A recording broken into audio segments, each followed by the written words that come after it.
چلے اعوذ باللہ من الشیطان الرجیم بسم اللہ الرحمن الرحیم الحمد للہ رب العالمین وصلی اللہ علی محمد وآلہ الطاہرین اللہم صلی علی محمد وآلہ محمد۔ چلے بات چل رہی تھی کہ شیعہ کس طریقے سے وجود میں آئے، وجود میں آنے کی وجہ کیا تھی، ٹھیک ہے۔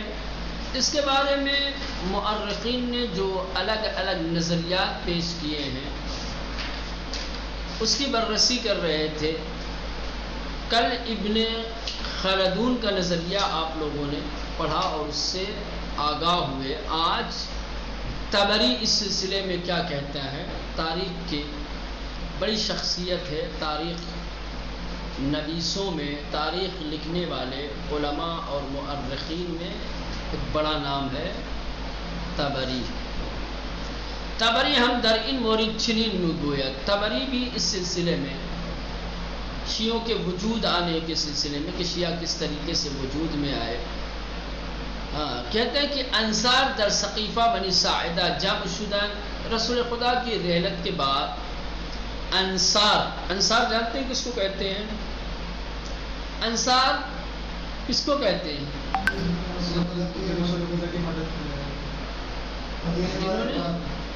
جنہوں نے جنگ میں رسول اللہ صلی اللہ علیہ وسلم کے نصرت مدینے کے لوگوں کو، وہ اصحاب پیغمبر جن کا تعلق مدینے سے ہے، انہیں کیا کہا جاتا ہے مولانا؟ انصار کہا جاتا ہے۔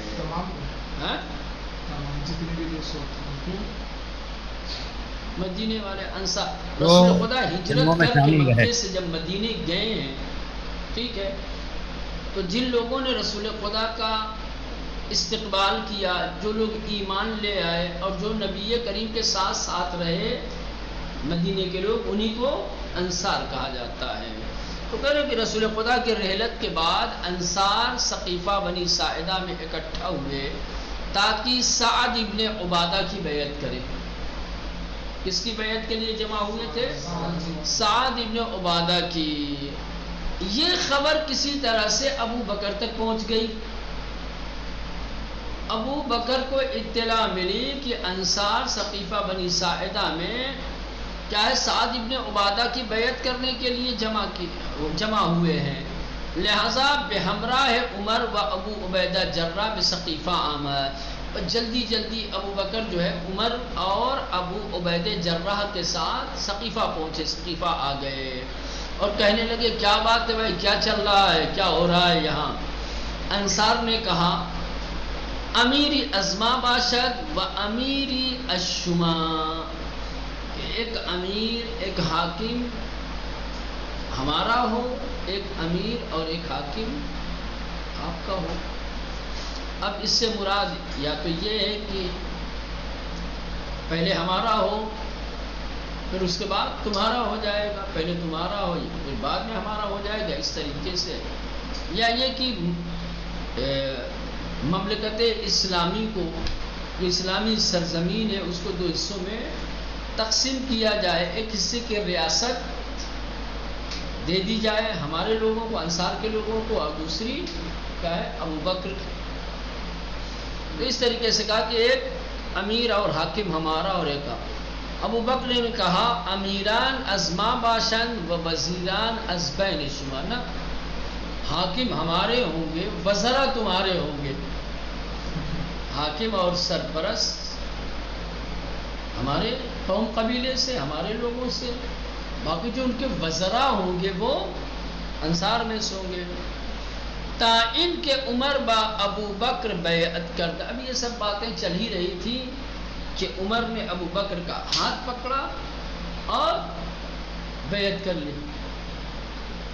ابھی لوگوں میں گفتگو چل رہی ہے، ٹھیک ہے، ابھی بحث و تکرار چل رہی ہے، ابھی کوئی نتیجہ نہیں نکلا ہے لوگوں کی گفتگو کا کہ امیر کون ہوگا، وزیر کون ہوگا۔ ابھی اس کے اوپر رد و بدل چل رہی ہے، اس کے اوپر ابھی بحث و مباحثہ چل رہا ہے، تکرار و حجت کا سلسلہ جاری ہے کہ اتنے میں کیا کیا، عمر نے ابو بکر کا ہاتھ پکڑا اور ابو بکر کے ہاتھوں بیعت کر لی۔ جب لوگوں نے دیکھا کہ بھئی یہ تو عمر نے ابو بکر کے ہاتھوں پہ بیعت کی، بس دوسرے لوگ بھی آگے بڑھے اور انہوں نے بھی ابو بکر کے ہاتھوں بیعت کر لی۔ اما انصار یا بعضی انصار گفتن جز با علی بیعت نمی کنی، تو اکثر لوگوں نے تو ادھر ابو بکر کی بیعت کر لی۔ اب سارے انصار یا انصار میں سے کچھ افراد ایسے تھے کہ جو اڑ گئے، جنہوں نے ابو بکر کے ہاتھوں پر بیعت کرنے سے انکار کر دیا اور کہنے لگی کہ ہم سوائے علی کے ہاتھوں پر بیعت کرنے کے کسی اور کے ہاتھ پر بیعت نہیں کر سکتے۔ یہ بات اس کے بعد طبری سپس میں ہوئے۔ اتنی بات لکھنے کے بعد طبری آگے کہتا ہے کہ عمر ابن خطاب بخانه علی آمد در حالی که طلحه و زبیر و گروهی از مهاجرین در آنجا بودند، گفت به خدا قسم خانه را بر روی شما آتش میزنم مگر اینکه بیرون آید و بیعت کنید۔ ادھر ابو بکر کی بیعت کر کے فوراً عمر کہاں آیا؟ مولا امیر المومنین علیہ السلام کے گھر آیا، دروازے پر آیا، جبکہ خود خانہ علی کے پاس، دروازے علی کے پاس طلحہ اور زبیر اور مہاجرین کے کچھ لوگ بھی موجود تھے۔ عمر جیسے ہی پہنچا ہے دروازے علی پر، کہنے لگا خدا کی قسم باہر نکلیے، ابو بکر کے ہاتھوں پر بیعت کیجئے ورنہ میں اس گھر میں آگ لگا۔ اب جو کہتے ہیں اہل سنت الزام لگاتے ہیں شیعوں کے اوپر کہ خانہ زہرا میں آگ لگانے کی بات یہ شیعوں کی جال کی ہوئی ہے، شیعوں کا کذب ہے، ٹھیک ہے، خلفاء کی دشمنی میں یا ان پر تبرہ کرنے کے لیے اس طریقے کے واقعے اور حادثے کو جال کیا ہے شیعوں نے۔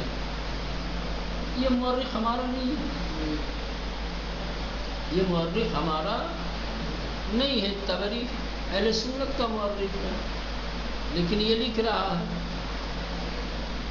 اور ہم بھی جو اس طریقے کی داستان کو اور ان واقعات کو بیان کرتے ہیں تو ہم اپنی کتابوں سے بیان نہیں کرتے کہ شیعوں کے اوپر کذب و افتراء کا یا جال کرنے کا الزام لگایا جا سکے۔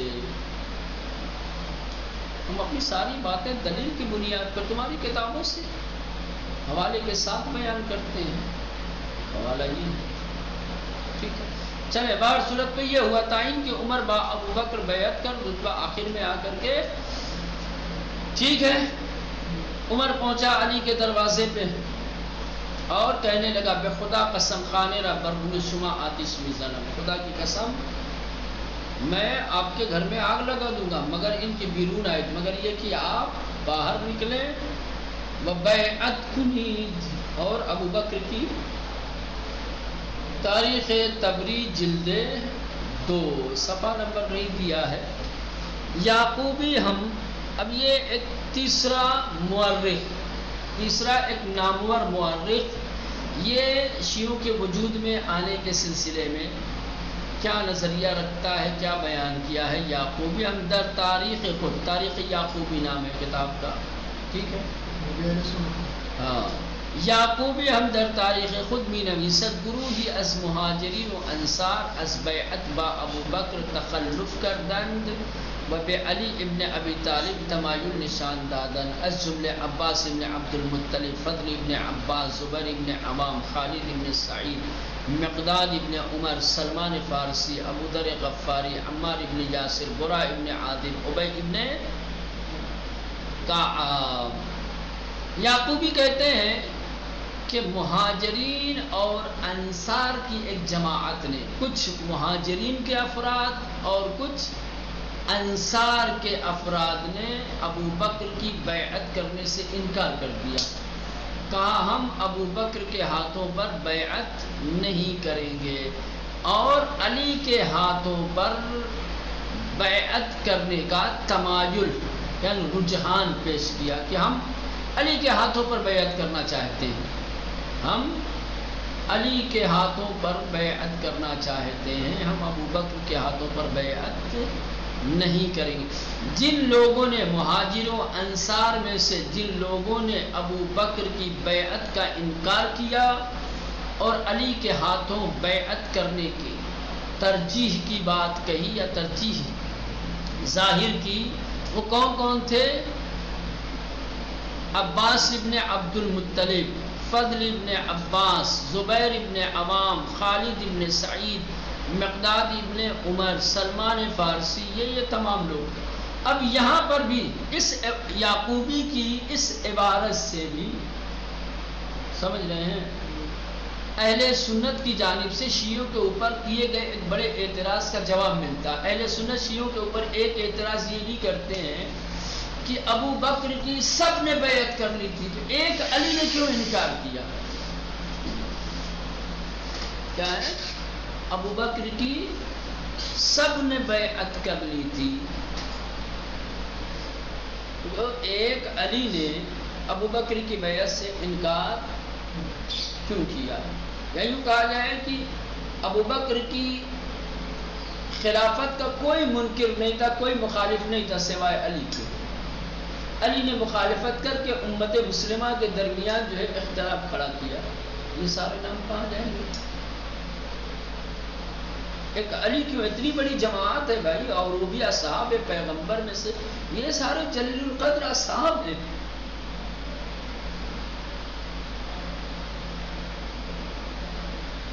اگر یہ جلیل القدر اصحاب ابو بکر کی بیعت کا انکار نہ کرتے، ابو بکر کی خلافت سے کی مخالفت نہ کرتے اور علی کے ہاتھوں پر بیعت کرنے کی ترجیح نہ دیتے،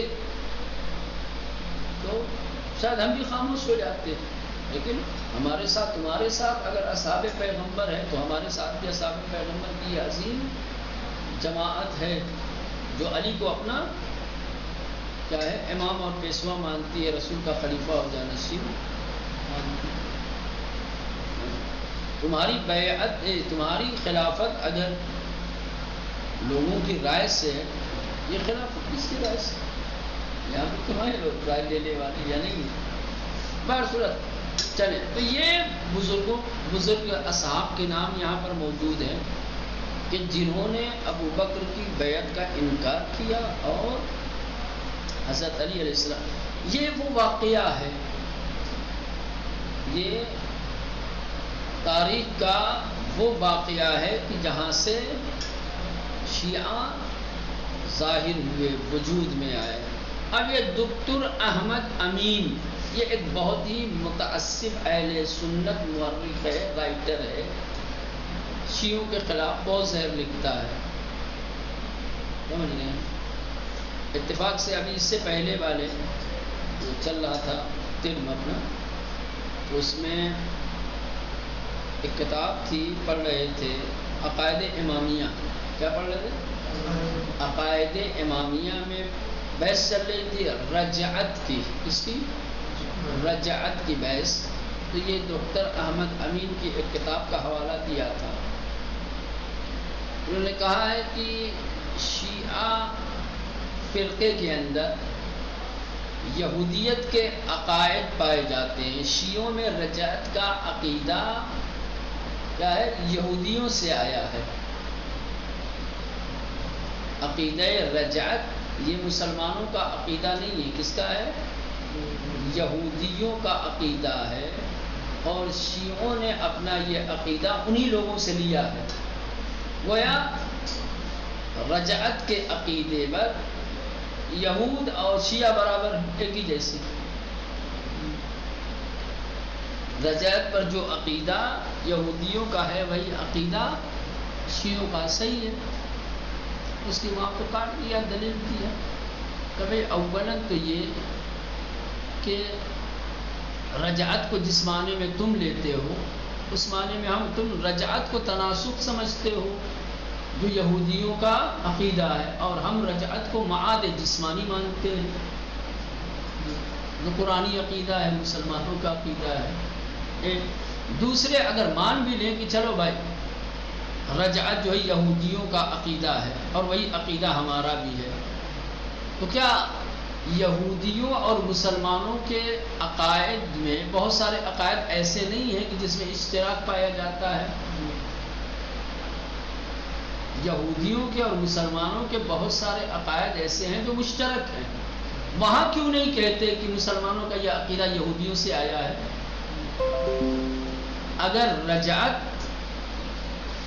جس پر یہود بھی عقیدہ رکھتے ہیں اور شیعہ بھی، اگر رجعت کے سلسلے میں یہ کہنا صحیح ہے کہ عقیدہ رجعت یہودیوں کے یہاں سے شیعوں میں آیا ہے، تو مسلمانوں میں وہ عقائد کہ جو مشترک ہے جو یہودیوں میں بھی پائے جاتے ہیں، پھر وہاں بھی انگلی اٹھانی پڑے گی، وہاں بھی کہنا پڑے گا کہ مسلمانوں کا یہ عقیدہ یہودیوں سے آیا ہے، وہاں تو زبان بند ہو جاتی ہے۔ یہ ایک متعصب برسر میں عنوان بتا رہا تھا ایک اشارہ کہ آپ اس کے تعصب کو سمجھ سکیں کہ کتنا بڑا متعصب ہے، کتنا بڑا شیعوں کا مخالف ہے۔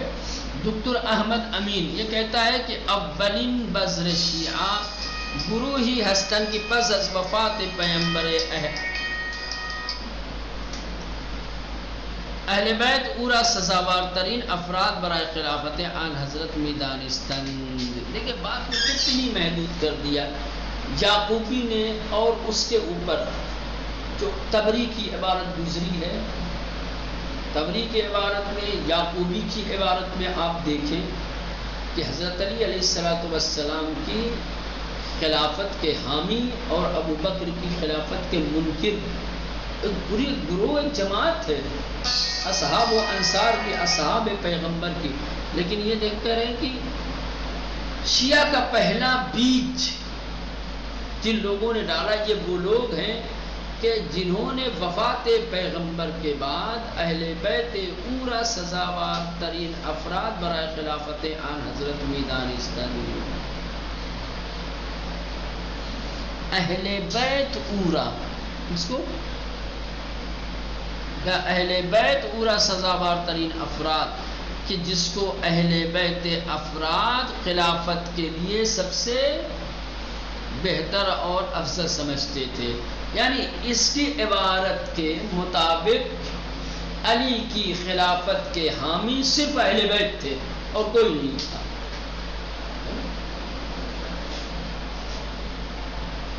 یا اگر اس کو ایسے پڑھتے ہیں اہل بیت اورا یعنی پیغمبر کے اہل بیت، یعنی اہل بیت اطہار کی خلافت ہو، لیکن یہ ہے کہ یہاں گروہ لکھا ہے، جماعت لکھا ہے، لیکن نام نہیں دیا ہے۔ نام دے دیتا تو شاید اور بھی بات بہتر ہو جاتی۔ مستند طور پر اشخاص کے نام کے ساتھ سوال کھڑا کیا جا سکتا تھا کہ اصحاب پیغمبر میں سے یہ جلیل القدر اصحاب ہیں کہ جنہوں نے مخالفت کی، اتنے بزرگ صحابہ کی مخالفت کو نظر انداز کیوں کیا گیا؟ اگر چند بیعت کرنے والوں کے نام پیش کر کے اس بات پر فشار ڈالا جاتا ہے کہ ان اصحاب نے بیعت کی ہے، انہوں نے خلافت کے لیے انتخاب کیا ہے، تو دوسری طرف ان کے مقابل میں اصحاب کی ایک جماعت ہے، پوری ایک ٹولہ ہے کہ جو منکر خلافت ابو بکر ہے۔ تو جس طریقے سے چند اصحاب کی بیعت کو کیا ہے ابو بکر کی خلافت کا معیار بنایا جا سکتا ہے، ویسے ہی اصحاب پیغمبر کی ایک جماعت جو اس کی خلافت کے منکر تھے اور حضرت علی علیہ السلام کی خلافت کے حامی تھے، کیا ہے ان کی حمایت کو علی کی خلافت کی دلیل بنایا جا سکتا ہے کہ نہیں؟ بصورت یہ یہاں تک ہو گیا، یہ آخری بات اور بات تمام کی جائے۔ دکتر حسن ابراہیم حسن یہ بھی لکھتے ہیں کہ پس از وفات پیغمبر مسلمین بابحث در مورد کسانی کی شائستہ خلافت باشند نہایتاً بخلافت ابو بکر منتہی شد، اختلاف کردن میں اختلاف بے تقسیم امت عربی بے جماعت و شیعہ منجر شد۔ ہاں دکتر حسن ابراہیم یہ بھی لکھتے ہیں کہ نبی کریم کی وفات کے بعد مسلمانوں نے خلافت کے سلسلے میں کیا ہے گفتگو کی، بات چیت کی، بحث و مباحثہ کیا کہ نبی کا جانشین اور ان کا خلیفہ کون ہوگا۔ آخرکار ابو بکر کی خلافت پر جا کر کے بات تمام ہو گئی، اور اسی اختلاف کے نتیجے میں امت مسلمہ دو حصوں میں جماعت اور شیعہ. جن لوگوں نے ابو بکر کی بیعت کی انہیں جماعت کہا گیا، اور جنہوں نے ابو بکر کی خلافت کا انکار کیا، بیعت سے انکار کیا، انہیں شیعہ کہا گیا. تو بہرصورت یہ اس سوال کا جواب مل گیا ہوگا کہ شیعہ کس زمانے میں، کب، کس طریقے اور کس علت کی وجہ سے، کن اسباب و عوامل کی بنا پر وجود میں آئے. رسول خدا کی وفات کے بعد ریزن کیا تھا؟ خلافت کا، کہ کون خلیفہ ہے، رسول ہوگا. ٹھیک ہے، اسی وقت زمانے رسول کے بعد یہ تو جریان کے اعتبار سے اللہ خود کلمہ شیعہ، جیسا کہ اس سے پہلے والے درس میں آپ نے پڑھا تھا کہ نبی کریم نے متعدد احادیث میں، متعدد روایات میں کلمہ شیعہ کا استعمال کیا ہے، اور وہ کلمہ شیعہ اسی اصطلاحی معنی میں یعنی پیروان علی کے معنی میں استعمال ہوا ہے. اب یہاں سے نقد و بررسی کا سلسلہ شروع ہوگا. ٹھیک ہے، جو نظریات پیش کیے گئے ہیں ان نظریات میں کیا خامیاں ہیں، ان پر کیا اعتراضات ہیں، ان کا کیا جواب دیا جائے گا، یہ ساری بحثیں ہیں.